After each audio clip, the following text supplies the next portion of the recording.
നമസ്കാരം. ശിവ ടീച്ചറിന്റെ മലയാളം ക്ലാസ്സിലേക്ക് സ്വാഗതം. നമ്മളിന്ന് BA-BSc തേർഡ് സെമസ്റ്ററിന്റെ പാഠപുസ്തകമായ ഭാഷാവബോധവും സർഗാത്മകത എന്ന ടെക്സ്റ്റ് ബുക്കിലെ എം തോമസ് മാത്യു എഴുതിയ സർഗാത്മകത എന്ന ലേഖന പരമ്പരയുടെ 5ാം ഭാഗത്തിലേക്ക് കടക്കുകയാണ്.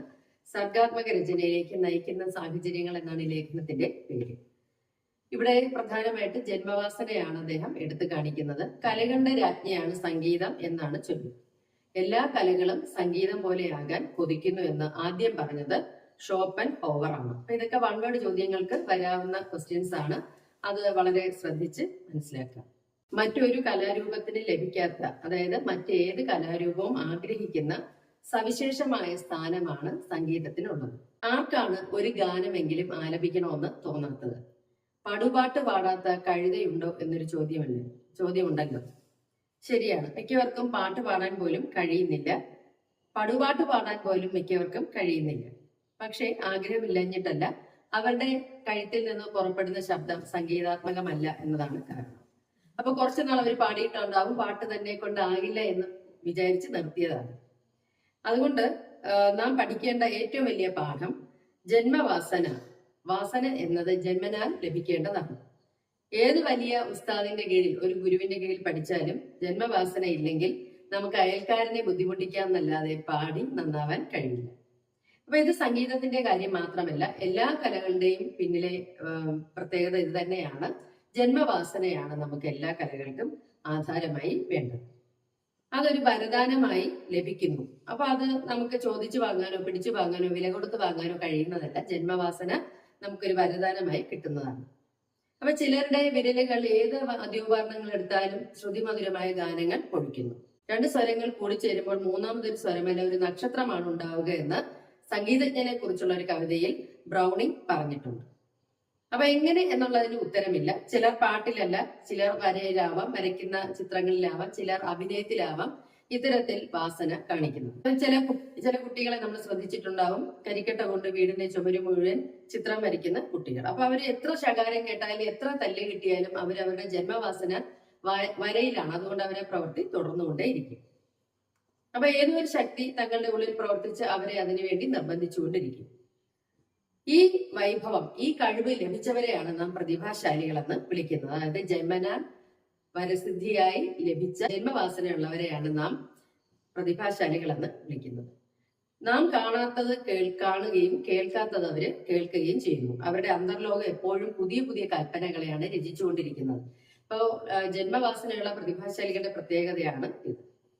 പുതിയ രൂപങ്ങൾ, പുതിയ വിചാരങ്ങൾ എന്നിവയിലായിരിക്കും അവരുടെ ആത്മാവ് ഏറ്റവും സന്തോഷിക്കുന്നത്. മൈക്കലാഞ്ചലോയുടെ പിയാത്ത എന്ന ശില്പത്തെ കുറിച്ച് നമുക്കറിയില്ല. പിയാത്ത എന്ന ശില്പം റോമിലെ വത്തിക്കാനിലാണ് ആ ശില്പം സ്ഥിതി ചെയ്യുന്നത്. അപ്പൊ ബൈബിളിൽ ഒരിടത്തും കാണാത്ത ഒരു ചിത്രീകരണമാണ് നമ്മൾ അവിടെ കാണുന്നത്. കുരിശിൽ നിന്ന് ഇറക്കിയ യേശുവിന്റെ ശരീരം മടിയിലേറ്റിയിരിക്കുന്ന ഒരു അമ്മയുടെ വേദനയാണ് പിയത്ത എന്ന ശില്പത്തിലൂടെ നമ്മൾ കാണുന്നത്.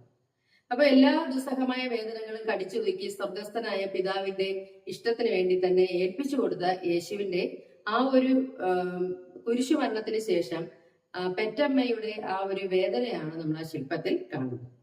അപ്പൊ ആ മകന്റെ ജീവിതത്തിന്റെ അവസാന ഭാഗം വരെ അമ്മ ആ കുരിശിന്റെ ചുവട്ടിൽ നിന്ന് കാണുന്നുണ്ടായിരുന്നു. ലോകത്തിലെ മുഴുവൻ അമ്മമാരുടെയും പുത്രദുഃഖം കട്ട പിടിച്ചതുപോലുള്ള ഒരു രൂപമാണ് നമ്മൾ ആ പിയത്ത എന്ന ശില്പത്തിൽ മൈക്കലാഞ്ചലോ നമ്മുടെ മുന്നിൽ അവതരിപ്പിക്കുന്നത്.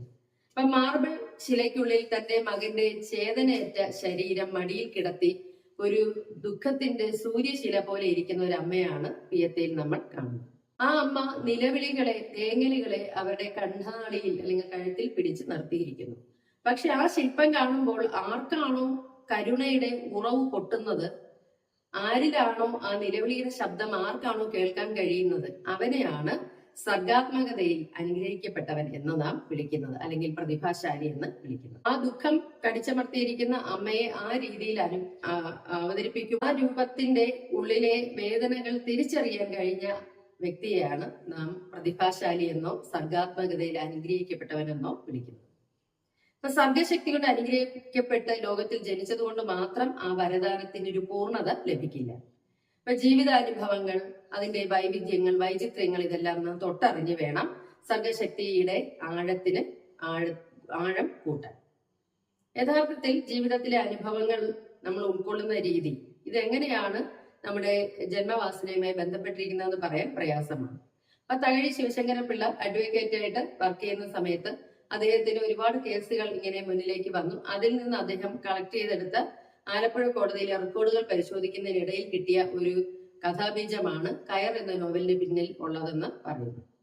അപ്പൊ എത്രയോ വക്കീലന്മാരുടെയും ഗുമസ്തന്മാരുടെയും കൈപ്പെരുമാറ്റം അനുഭവിച്ച രേഖകളാണ് ഇദ്ദേഹവും പരിശോധിച്ചത്.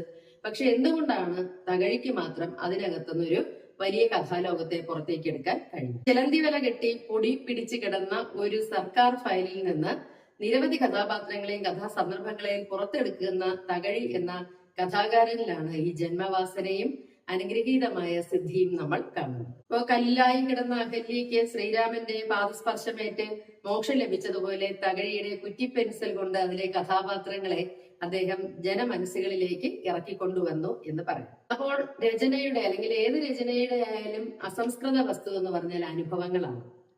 അനുഭവങ്ങളുടെ ആഴവും പരപ്പും ഒരുപോലെ സർഗശക്തിയുടെ സാഫല്യത്തിന് ആവശ്യമാണ്. സർഗശക്തി ഇല്ലാത്തവന് കുറെ അനുഭവങ്ങൾ ഉണ്ടായിട്ട് യാതൊരു കാര്യവുമില്ല, അതുകൊണ്ട് യാതൊരു പ്രയോജനവുമില്ല. സർഗശക്തിയുള്ളവന് അനുഭവങ്ങൾ ഇല്ലെങ്കിൽ ആഴമുള്ള അനുഭവങ്ങൾ സമ്മാനിക്കുന്ന കലാശില്പങ്ങൾ ആവിഷ്കരിക്കാനും കഴിയില്ല. അപ്പൊ ഒന്നിന് പകരമല്ല മറ്റൊന്ന് എന്നതാണ് അതിന്റെ സവിശേഷത. അപ്പൊ നമ്മൾ ഇതിനകത്ത് ഈ ഒരു ലേഖനത്തിൽ ഏറ്റവും ആദ്യം ശ്രദ്ധിച്ചത് ജന്മവാസനയാണ്. രണ്ടാമത് പറയാൻ പോകുന്ന അനുഭവത്തെ കുറിച്ചാണ്. അനുഭവം എഴുത്തുകാരന്റെ ജീവിതത്തിൽ നേരിട്ടുണ്ടായതാണോ കേട്ട് കേൾവിയാണോ എന്നൊന്നും പറഞ്ഞിട്ട് കാര്യമില്ല.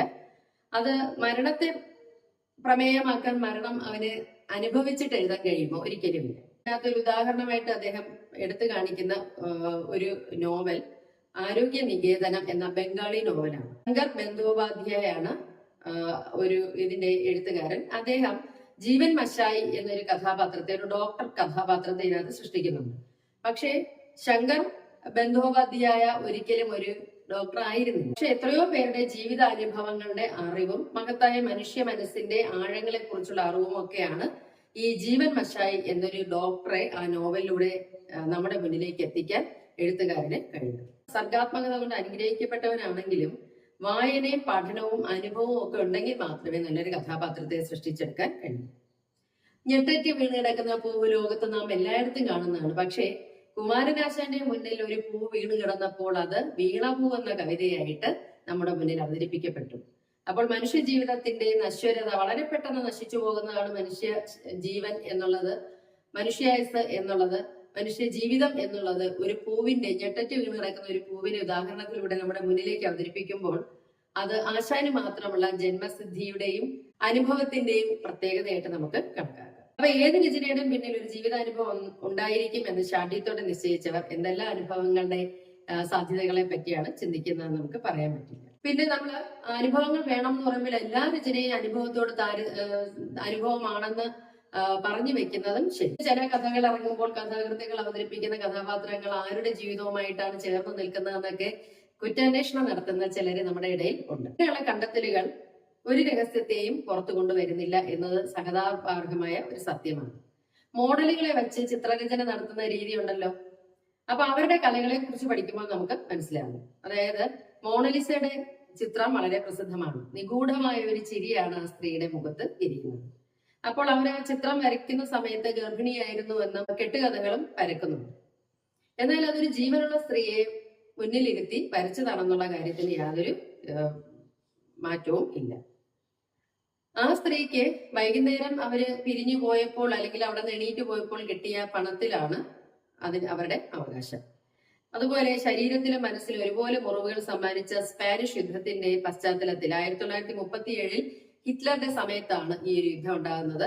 അതില് ഗ്വർണിക്ക എന്നൊരു ചിത്രം പിക്കാസോ വരച്ചിട്ടുണ്ട്. അപ്പൊ ആ ചിത്രം ഗോർണിക്കയുടെ ആസ്വാദനത്തിന് ഈ ഒരു ചരിത്രം, അതായത് യുദ്ധം ഉണ്ടായിരുന്നു എന്നുള്ളൊരു ചരിത്രം വല്ല സഹായവും ചെയ്യുന്നുണ്ടോ? ഇത് യുദ്ധത്തെ കുറിച്ചുള്ള ചിത്രമല്ലേ എന്ന് പറഞ്ഞു തുടങ്ങുമ്പോൾ നമ്മുടെ ചരിത്രത്തിന്റെ യാദൃശ്ചികതയിൽ നമ്മുടെ ആസ്വാദനം അവിടെ ആസ്വാദിക്കും. അപ്പോൾ ആസ്വാദന സമയത്ത് നമ്മൾ ഈ ചിത്രങ്ങളുടെ മോഡലുകളെ കുറിച്ചോ അതിന്റെ പശ്ചാത്തലത്തെ കുറിച്ചോ ചിന്തിച്ചിട്ട് കാര്യമില്ല എന്നാണ് ഇവിടെ പറയുന്നത്. അപ്പൊ പറഞ്ഞു വന്നതിന്റെ ചുരുക്കം ഇത്രയാണ്. സർഗാത്മകത എന്നാൽ ജന്മന ലഭിക്കുന്ന വരദാനമാണ്, അനുഗ്രഹമാണ്. അപ്പൊ നമ്മുടെ തലച്ചോറുമായി തലച്ചോറിന്റെ പ്രവർത്തനമായിട്ട് അതിനെ പുറത്തു കാണിക്കാൻ ശാസ്ത്രം ശ്രമിക്കുന്നുണ്ടെങ്കിലും അത് എങ്ങനെയാണ് ചിലർക്ക് മാത്രമേ ജന്മവാസന കിട്ടുന്നത് എന്ന് പറയാൻ ശാസ്ത്രത്തിനും കഴിയുന്നില്ല. അപ്പോൾ ഇത് ഇപ്പോൾ കണ്ടെത്തിയിരിക്കുന്ന അറിവുകൾ അനുസരിച്ച് ഇത് ഈശ്വര അനുഗ്രഹമായിട്ടാണ് അല്ലെങ്കിൽ ആജന്മമായി കിട്ടുന്ന ജന്മനാൽ കിട്ടുന്ന സിദ്ധിയായിട്ട് തന്നെയാണ് നിൽക്കുന്നത്. ഈ സിദ്ധി ആവിഷ്കാരത്തിന്റെ തലത്തിൽ എത്തുകയാണെങ്കിൽ അനുഭവങ്ങൾ അതിന്റെ ആഴവും തീവ്രതയും നിറഞ്ഞത് ആയിരിക്കും. ഇനി ചിലർ അനുഭവങ്ങൾ ഉൾക്കൊള്ളുന്ന രീതി നമുക്ക് ചിന്തിക്കാം. ചില കണ്ണുകൾ മറ്റാരും കാണാത്തത് കാണുന്നു, ചില ചെവികൾ മറ്റാരും കേൾക്കാത്തത് കേൾക്കുന്നു, ചില ഹൃദയങ്ങൾ ഒരു ഹൃദയവും പിടിക്കാത്ത താളത്തിൽ പിടിക്കുന്നു.